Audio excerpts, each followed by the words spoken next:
असंगठित मजदूरों का और ख़ासकर प्रवासी मजदूरों का, आप सबों ने देखा कि कोविड जैसे लॉकडाउन डिक्लेयर हुआ, कैसे लाखों के संख्या में लोग पैदल, रिक्शे से, साइकिल से चल के अपने घर पहुँचे और इतने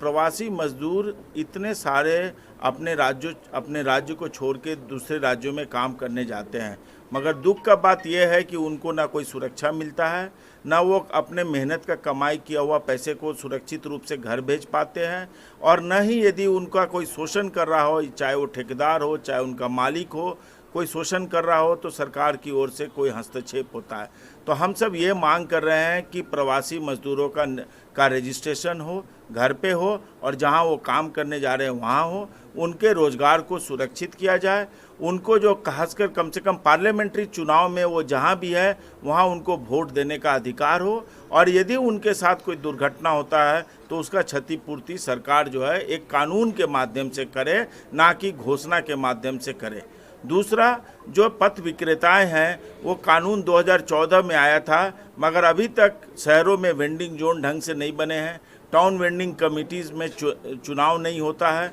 अभी तक जो सर्टिफिकेट दे रही है सरकार उसका पुलिस मान्यता नहीं दे रही है। तो पथ विक्रेताओं का भी स्थिति बहुत ख़राब है, खासकर मध्य प्रदेश में, तो उनका नियमन बहुत ज़रूरी है। और साथ में हम लोग मांग कर रहे हैं कि जैसे मनरेगा है जो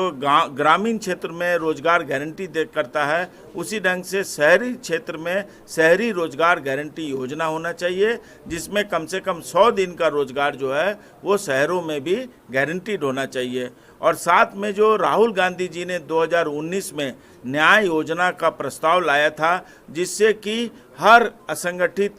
मजदूर का परिवार को 6,000 रुपया महीना का सरकार सहयोग दे, ताकि उनको खरीदने का, अपने परिवार को देखभाल करने के लिए जो मिनिमम ज़रूरतें हैं उसको वो पूर्ति कर सके। अभी ये जो 2 लॉकडाउन हुए और तीसरा लॉकडाउन का डर लोगों के मन में, खासकर जो मजदूर हैं उनके मन में ये तीसरा लॉकडाउन का डर समाया हुआ है। तो इस बीच में यदि केंद्र सरकार इस ढंग की कोई घोषणा करती है कि उन्हें न्याय योजना जो है उन्हें प्रत्येक परिवार को 6,000 रुपया महीना प्रत्येक महीना मिलेगा, तो फिर मजदूरों को एक ढाढ़स मिलेगा, एक आत्मविश्वास जगेगा, और जो उनका योगदान है देश के निर्माण में, समाज के निर्माण में, और वो जमकर करेंगे। धन्यवाद। आपका नाम? मेरा नाम अरविंद सिंह है। मैं ऑल इंडिया असंगठित कामगार कांग्रेस, जो राष्ट्रीय कांग्रेस पार्टी का एक विभाग है, उसका मैं राष्ट्रीय चेयरमैन हूँ।